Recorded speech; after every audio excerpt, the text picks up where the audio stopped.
Welcome to the Pulse with Peter B. I'm your host, Peter Biancamano. Let's get you to the pulse on everything you need to know. And as you can see, we are not at Maxwell Place Pier. We are not in studio. We are here with my man, Tommy Roeder, at Tommy's Detailing, located between Adams and Grand Street. I think I messed up the direction there, Tommy.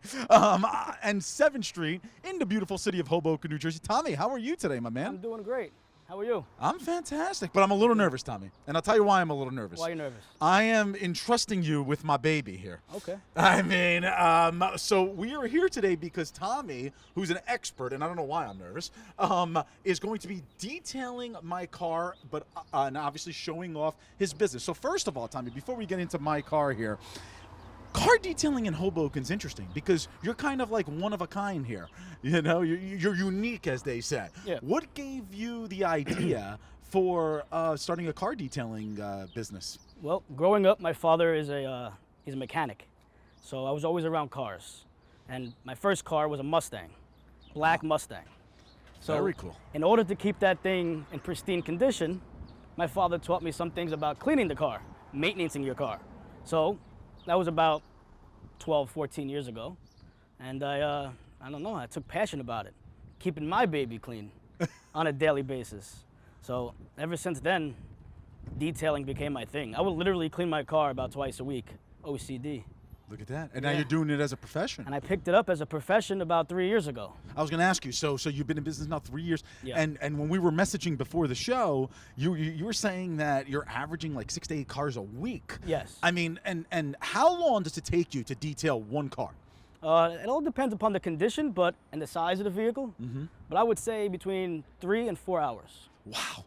And if you have to do shampooing, anything like that, maybe 5 hours. And talk to me. Speaking of shampooing, you like that? That's a little segue we do in TV. We have several different products here that we're kind of showing off. Do all of these products, which is probably in the 30s, I'm counting if my math is correct here, get used on a specific car? Most of the time, because you go from your basic, like, I use 100% waterless. Wow. I'm like eco-friendly. Also, I'm in Hoboken. We don't really have much of a water access here. Interesting. Yes, so I'm 100% eco-friendly, 100% waterless. At the same time, I have everything you need, from degreasers to like ceramic waxes to make the car look nice, inside and out. Inside and out. Yeah. I love that. I love that. And you know, best of luck to you going forward with the business. I think Appreciate this is, in all honesty, and I like the way you're being environmentally friendly. People certainly. Let's talk a little bit about where you do the detailing now. Sure. There was no specific address, as you can hear, folks. It's just 7th Street. It's an old Hoboken type of thing. Although only Tommy and I would know, and people who have been born and raised here. Absolutely. But anyway, let's talk about these garages here. Yeah. I mean, because were Old these barns. once horse stables? I was going to say that. They were old horse stables. Oh my goodness. Yes, we're talking many years ago. Above you right there is actually where the hay used to be dropped for the horses, that piece up there. But my father been working here out of it about 28 years. God bless. Yes. That is phenomenal. And Yep. we're getting beeped at here. You know, there's fans Yeah. everywhere. More of Tommy's than the Pulse. Trust me. So now, you know, we're gonna kind of like swing around here because we're gonna talk about my baby here. Sure. So, baby. folks, yes, I'm actually showing my car on here for the first time ever. So, Tommy, this is a small size SUV, as you could see. You know, talk to me about when you begin to start detailing, what you start with, Sure. how you approach a smaller size SUV. Everyone starts with a different part of the vehicle. I start with the front. First thing I do is inspect it, see exactly what has to be done to the car. So a vehicle like this, since it's a newer car, I can see it hasn't been really fully detailed 100% because you can still hear the grime. So I would say I would start with just washing it, which my waterless car wash I do have. And I would probably hit it with maybe a clay bar. What a clay bar does is it takes off all the pollutants, contaminants, maybe some bird poop, you know, bugs, things like that. It brings it to like a very soft feel. And then I would probably hit it with a good wax. And I call that a ceramic coating, not a regular wax. A regular wax would probably last you maybe 10 car washes. The ceramic coat wax that I use will last about 1 year to 2 years. A little more pricey out of pocket if anyone is interested. But if you do love your car, like Pete does here, I would definitely recommend it. I would definitely recommend it. So I would just take it from there. Take it from there. So, and it's funny you said, you mentioned that, and wow. I mean, by the way, what better? You said it'll save me on 10 car washes. It's a regular basic car, yeah. Yeah, and what better? I mean, you come over to Tommy's Detailing, for the price you'll pay, it'll probably be less money than getting 10 car washes, I'm assuming. Absolutely. My prices are definitely competitive, and I would guarantee you it's the better price in Hudson County for car detailing. I have done my homework. I like that. I like that, and that's why he's now been in business for 3 years. And by the way, for the audience sake here, you are newly married, yes. So congratulations. Thank Your you. beautiful wife is hiding somewhere from the camera. Yep. Not a big fan of the camera, so the first people you see here is him and his wife as soon as you pull up, and that's really just awesome. It's like a family business. And yes, keep it in fantastic. the family because my mother hangs out with my father sometimes here. My brother works out of here also with his fitness. So it's like a big, I'd love to keep it big family. It's Hoboken. It's very small town feel. Amen. All right. Yeah. So we're going to let you get to work. Folks, you're not going to want to miss it. We're going to have a government segment coming up next where our political analyst, Josh Sotomayor Einstein, is going to be interviewing a hemophilia advocate. You're not going to want to miss that. But Tommy's going to be back in the third segment after the detailing's over. We're going to go into great detail regarding what he did to my vehicle here, which I'm entrusting him with. I've said that like 6 times now. Yes. So hands. are you ready to start working on it or what? Yeah, absolutely. I like to I was hear born that. ready. He was born ready, he Yeah. says. I like that. By the way, folks, if you follow Tommy on social media, he's also a pretty good meteorologist. And only during the winter when he's talking about snow and things like that. Snow and maybe rain, like hurricanes. Like that. hurricanes, exactly. So you're going to want to follow him on social media there. And, we're a little rated G here on the Pulse. Just be ready on social media. Tommy says a few words that might not be G rated. I keep it real. So do I. Yeah. And one other thing, because we have to give them a shout out. We were talking about your cousin before the show. We did a pig roast. It has to be over a year ago now on the Pulse. Remind me of what that company's called. Rotisserie Cuisine. That's correct. And catering. Rotisserie Cuisine. We'll put a little highlight reel of that. Stephen Pernetti. Stephen Pernetti, yeah, we had a great time going up there. I mean, I still can smell the pig roasting behind me on my clothes, which is phenomenal. Rotisserie Catering. Rotisserie Catering and Cuisine, yes. Exactly. All right, we're going to go to a quick commercial break. When we come back, Joshua Sotomayor Einstein will be here for a quick interview, and then Tommy will be joining us again in our final segment for The Car. You ready? Yep. I'm ready too. Absolutely. We will be right back. Growing up, my parents owned a bar and restaurant, creating jobs, opportunity, a sense of community. Their example inspired me to open my own business. I'm Jack Chettarelli. Phil Murphy's lockdowns killed businesses like this. Gone are our favorite pizza places, our salons, the corner bakery. Gone are the jobs they provided and the people who work there. Wall Street guys like Murphy just don't get it. When these businesses close, it hurts all of us. New Jersey, we can do better. When I'm governor, we will. Welcome back. I'm your host with the most on this segment of The Pulse. I'm joined by Max Feinstein, who's here to talk with us about the bleeding disorders community and his activism and all the issues that he's been trying to tackle on behalf of that community. Max, how you doing? All's well, that's Maxwell, Mr. Joshua. I like it. I like it. Good positive attitude. So tell us what made you an advocate, activist in the bleeding disorders community. Well, the sort of long answer of that is my mother. What's a common thing about the bleeding disorders community is that parents with children that have hemophilia will become involved in the nonprofit side of things because they help with coordination of health care, getting them in touch with pharmacies to make sure the meds are received. A new parent needs that kind of guidance, and those resources are something we work to actively maintain and grow. So my mother is exactly an example of that. My mother got so involved that at one point she was in a high position of the Hemophilia Association of New Jersey, which I am now involved in. So I've been around it a long time. Another sort of unfortunate side of it, though, is that you kind of burn out on it because it's really intense. So I burnt out real early because my mom was so active, and it is a really kind of a relentless thing when you have to really advocate on your own behalf. as a community. So I kind of, Sorry. Burnout, not to cut you off, but burnout is common, in any sort of advocacy. But you said, we're talking about the bleeding disorders community, and you mentioned hemophilia. Are there other disorders that are involved in this umbrella? Oh, yeah. Flush it out for the viewers. So a bleeding disorder in the case of hemophilia is a deficiency of a certain protein. If you don't know, the way that your body works is, you have blood circulating. Josh and I are sitting here, our blood is circulating through our body, and with that kind of motion comes the likelihood of what is called a microscopic bleed. That is, you are bleeding on a microscopic level, and the clotting cascade, which is run by a bunch of proteins in your body, that just kind of kicks on and tells your blood to clot. And then you have another perfectly balanced set of proteins that tell your body to knock that stuff off so that you don't end up with a clot in the wrong place, like the lungs, a pulmonary embolism. You get the point. But that means that when those proteins are out of balance in one way or the other, you can have a bleeding disorder. In my case, it's clotting factor number 8, which is type A hemophilia. But clotting factor number 9 deficiency would be B. There's von Willebrand factor. And, of course, the other side of things would be like a thrombophilic thrombosis kind of situation. It's easy to have real issues when those numbers are out of balance significantly enough.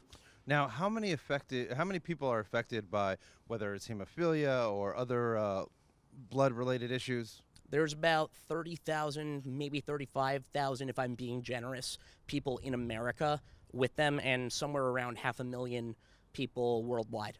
Oh, wow. So when you're talking about your advocacy, or your mom's advocacy before you, what does that entail? Are we talking about legislation? Are we talking about awareness?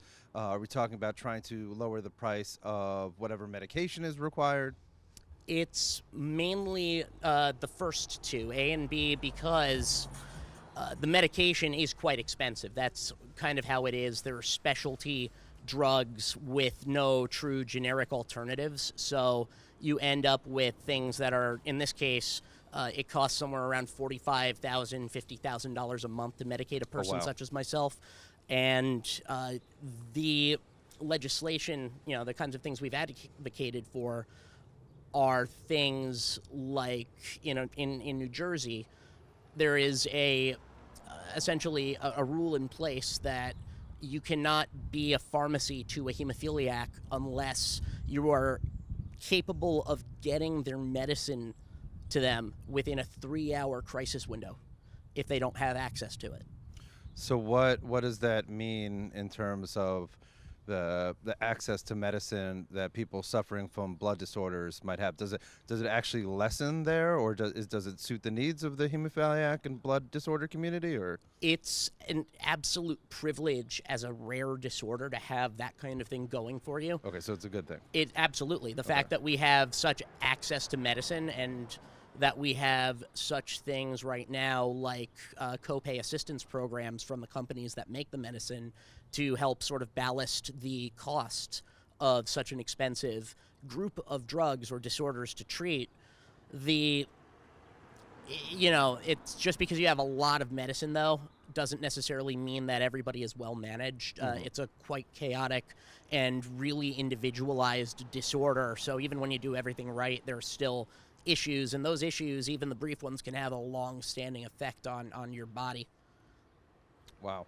It's definitely very educational. I know it's not a topic that a lot of people are informed about. I think, I like learning about different things, so I definitely appreciate it. Now, in terms of, is there any legislation that's being considered, whether on the state level or the national level, that you're involved in or aware of that relates to the blood disorder community?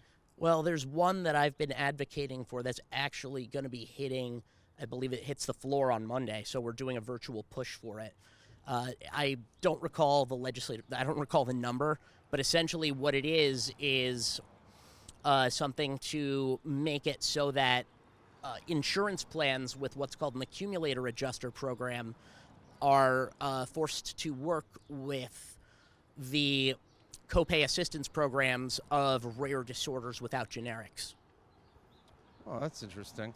And what else would you like to tell us? I'm so ignorant on the topic. I don't even know what to ask more, so to speak. But if there's anything that out there in TV land you want to get across to the viewers about Absolutely. the advocacy or about blood disorders in general, please do so. So when we talked on the phone the other day, you talked to me about how I should consider how to make this sort of a relatable thing to your audience. And I'd be happy to tell you why copay accumulator adjuster programs are not just an issue for hemophiliacs.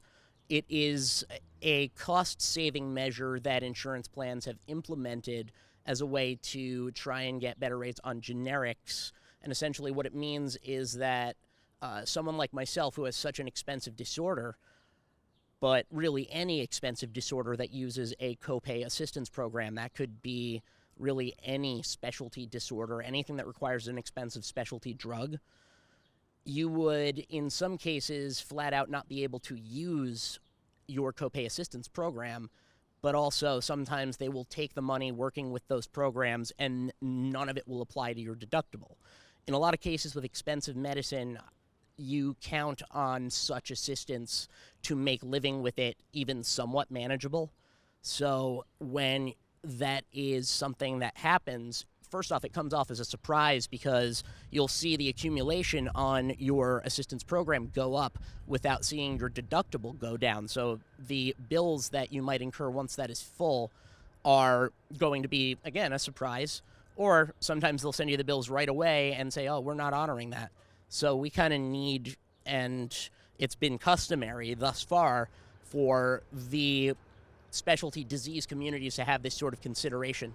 So can you tell us some of the problems that are associated with hemophilia, as you were briefly mentioned before? Oh, yeah. As I said, we are, as human beings, bleeding and clotting on a microscopic level at all times. You're doing it right now as you watch this. We're doing it right now as we sit here. And sometimes what can happen is when you don't have a certain clotting factor in that row of dominoes, so to speak, the next domino doesn't fall and it will take longer to heal. And sometimes those will get out of hand. And what are most common, because they're the kind of like, it's technically trauma now, are the lower extremities. You would bleed into the joints of your knees, your ankles, sometimes your hips, because you're constantly moving your legs to get around and such. They're constantly bearing weight. In my case as a musician, I damaged my elbow, and long-term bleeding into those joints will erode the cartilage and cause early onset osteoarthritis, which is not fun. You'll see a lot of that. So, but otherwise, anything that's traumatic in nature, car crash, wound, anything like that, of a significant amount will have the tendency to be much more difficult to treat and much more necessary of a special intervention via the medicine. Well, thank you so much to Max Feinstein for coming on and sharing with us about the bleeding disorders community. My privilege. Stay tuned for the next segment of The Pulse with an inferior host. Growing up, my parents owned a bar and restaurant, creating jobs, opportunity, a sense of community. Their example inspired me to open my own business. I'm Jack Cheddarelli. Phil Murphy's lockdowns killed businesses like this. Gone are our favorite pizza places, our salons, the corner bakery. Gone are the jobs they provided and the people who work there. Wall Street guys like Murphy just don't get it. When these businesses close, it hurts all of us. New Jersey, we can do better. When I'm governor, we will. Welcome back to the Pulse of Peter B. Peter Biancamano, the more superior host, is back with us. We want to thank Max Feinstein for sharing his story last segment. It takes a courageous person to do so, and we really, really appreciate him doing so on the Pulse. And to a much lesser extent, Josh, I can still smell him all over these microphones, unfortunately. But something that smells so much better now is my car, because I'm back here with Tommy Roeder from Tommy's Detailing, located, by the way, on 7th Street between Grand and Adams. I got it right this time. Grand and Adams. Got it right. I'm doing my meteorology movements here, basically, in the beautiful city of Hoboken, New Jersey. And folks, just look at this car. Just look at the job that Tommy did compared to the first segment. I mean, this is a work of art, Tommy. Thank you so much. It's my pleasure. That's what I love doing. It's a passion of mine. Like I said earlier, I started with just basically inspecting it, see what had to be done. So I washed the whole entire car, rinsed it, and then I clay barred it. And I'm going to interrupt you. Sure. He washed it without water. Yeah. I mean, just by using the spray. I was sitting here eating pizza, I swear to God, and I was watching this. I mean, sorry, go on. Yeah, absolutely. Didn't mean to interrupt you. Sorry. 100% waterless. Yeah. It's eco-friendly at the same time. I think it's better. You're doing everything by hand. I use very high-quality microfiber cloths. So as you can feel, if you were here, it's like basically butter on a roll. It's like smooth, baby's bottom. So I use the clay bar, and then I put a sealant on it. A sealant is a little better than a wax. What it is a ceramic coating. I actually ceramic coated the whole entire car, including the windshield, all the windows, the mirrors, the rims, and the tires. I used a nice polymer. It gives it a nice little gloss, but it protects the rubber, so it won't crack within time. And folks, I just took off my sunglasses because I'm tearing because it looks like I just pulled the car out of the lot. I have had this car now for over a year, and it looks better than when I picked it up from the dealer out in Paramus. A lot of people say that because when you pull a car out of a dealership, they're going to quickly wash it, dry it, and give it to you. They don't really put their love, care into their cars. I love doing this. This is a passion. So It's not like, wow, he's killing himself out there. Yes, it's hot, I'm dirty, but it's a passion of mine. So, and one of the things that, we were having a full-blown conversation while he was doing his artwork, let's just say. One of the things that impressed me was the tires. When, we speak about going to hand car washes, and explain to me what you said, that fake armor all, I call it, that they use on the tires. That's exactly what they basically use. Is when you go through a regular car wash, they're going to hit it with like hard bristles, just wash the car with the same exact tools that they're going to wash your car with. So you want to keep this separate from the actual body of the vehicle. But I use a nice coat of a polymer, which is like a sealant and a protectant for the tires. When you go to a car wash, the big paintbrush comes out, they slather it on 4 tires within maybe 30 seconds. So then you get that overrun when you drive away. That's right. And that actually causes like stains and imperfections to the paint, and within time, it builds up. But obviously on this car, you won't see it. You won't see, and you hit the nail on the head, Tommy, excuse me, when it comes to the override, because you're right, the wind picks up on it, and then there's stains. Now slick. I'm the nut job with the rag trying to wipe it, but that's like a chemical that I can't get out. Not only is it a chemical, but you just paid for a $20 car wash, so you don't really want to be cleaning afterwards. 100%. Then you get the water spouts coming out the top. When you open the trunk, it's full of water spots. So in a way, you're doing half the work. Exactly. And folks, he did say earlier in the show that it takes about 3 to 4 hours to detail. He did this in record time, not because I was hounding on him and, like I said, eating pizza, but the amount of detail that he puts into it. Now I can see the name, Tommy's Detailing. Duh. Yeah. Let's. I just wanted to just check inside, because not only did you do the outside, what did you put inside over here? I'm going to open it. Oh my God. Look at this, folks. It's basically coming out of a showroom of better.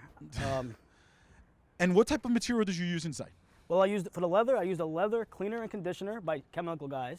Right. And then I sealed it off with a leather protectant serum.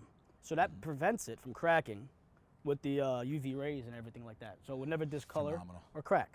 For the dashboard and everything, I used a Chemical Guys also product. It's a dashboard cleaner. It's good for LCD, LED screens. Excellent. So it won't like smudge or like streak.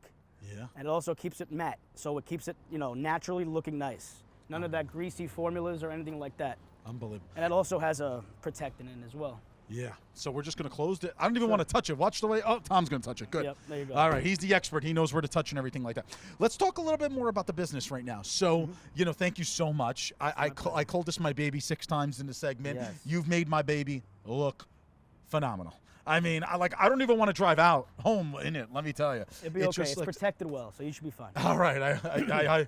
I believe him. Trust me. I really, really do. So now, obviously this car is a little bit fancier because of the LED screen and so on and so forth. But you do cars of all makes, models, years, correct? I do. Absolutely, I do. Exactly. I do Lamborghinis, Bentleys, Ferraris, Porsche, you name it. I do them all. Hondas and Toyotas. Hondas, Toyotas, bring it all. I don't mind. All the way down to motorcycles. Wow, you do motorcycles too. Very yes, cool. I do. Are you going to be doing those city bikes that are going? No, I'm just kidding. I will not do a city bike. He will not do the city bikes, yeah. We want to ban those, but well, that's a different story for a different time. Different show, folks, different show. Now let's talk about, how much something like this would cost, because you mentioned in the first segment that this is good. Like, I won't have to get a car wash now for about 10 washes, which to me is like 5 months. More than that. The ceramic coating should be good for about a year. A year. So I don't even have to go Regular for a wax car about 10. wash. Yeah. So if I were to bring this type of vehicle to you, which is a smaller SUV, we'll call it, how much would it cost somebody? About $150. Are you kidding me? Nope. $150? About $150 for a full detail, including shampooing of the rugs, the works basically, stain removal. Wow. Yeah. So if you want, let's say you wash your car 10 times a year, I mean, and you pay $20 a wash, that's $200 right there. And most people wash their car more than 10 times a year, maybe even $20, 20 times a year, and so on and so forth. So why waste your time going to the car washes when you can come to Tommy's Detailing, located on 7th Street between Adams and Grant? I did it again. Grant and Adams. Yeah. I'm getting used to these streets, I swear, here in Hoboken. Tommy, where can people find out more information about you? Social media and anything else you want to say? Social media, on Instagram. I'm at Tommy the Detailer. So it's Tommy _the_ detailer. Straightforward. That's where most of my business is found. I have my business page there. Everything is there. Every piece of work I've ever done, all my cars, all my products, everything is there. And then you could Google me. I'm on Google. Wow. Tommy's Auto Detailing. And your I guess the hours depend on The hours are all by appointments. by So appointment only. Okay. you would contact me, and we go by appointments. And they go by appointments. Yeah. And we were talking about this a little while you were detailing. And again, I didn't want to interrupt the maestro of detailing. Yeah. I'm the maestro of television, they say. But anyway. You are. One of the things that we spoke about is during the winter. Obviously you can't really do this or detail many, many different cars if it's inclement weather or high winds. No, that's not true. Oh, he's correcting me. Why not? Yeah. I do it all year long. Boom. 12 So months reach a out to year, him. as long as it's above 32 degrees, That's what it is. okay? And as long as it's not raining or snowing, you're good to go. Oh my goodness. We're Yeah. going to walk here to the back of the car because I like Greg moving around too much here because, just showing the absolute detail on the back here. And again, Tom, the windshield or the back windshield, I should say, is quite small. So you have to reach into crevices for a car like this. Absolutely. A lot of detail. A lot of detail goes into a detail. It's not just a car wash, like I said earlier. It takes time. A lot of people sometimes don't want to wait 3 to 4 hours, but it's in good hands with me, and I promise you it'll look great. It's well worth it. Yeah. Just ditch your car washes, come to Tommy's. See that? I even got a little slogan for you. That's nice. Man, I great. like that so much. Appreciate that. Is there anything that you want to tell the audience regarding your business or anything else that comes to mind? I just want to say to any of my new customers or future customers that you'll never be disappointed with me. I guarantee the best price, and it's local. I'm a small business over here. I'm born and raised in Hoboken. So if you want to keep it small, we can have a conversation. I'm a very sociable guy. So give me a chance, and I got to say, I love what I do. You'll never be disappointed. Well, Tommy Roeder, thank you so much for It's my pleasure. for coming on the show and even working on my car here. It's a pleasure you having me. I appreciate it. I really, really appreciate it. Come and see him. Tommy's Detailing, again, 7th Street in Hoboken, New Jersey, between Grand and Adams. Finally got that right. Absolutely. All right. Yep. You have a great day. Thank you. Folks, today's show is brought to you by The Dream Project. You can find out more information from our friends at The Dream Project at the link at the bottom of your screen. I'm Peter Biancamano. I want you to have a great week, everybody. Join us next week for The Pulse on everything you need to know. Take care. The Pulse with Peter B. is a proud partner of Eyes on NJ. Growing up, my parents owned a bar and restaurant. Their example inspired me to open my own business. I'm Jack Chitterelli. Phil Murphy's lockdowns killed businesses like this. Wall Street guys like Murphy just don't get it. When these businesses close, it hurts all of us.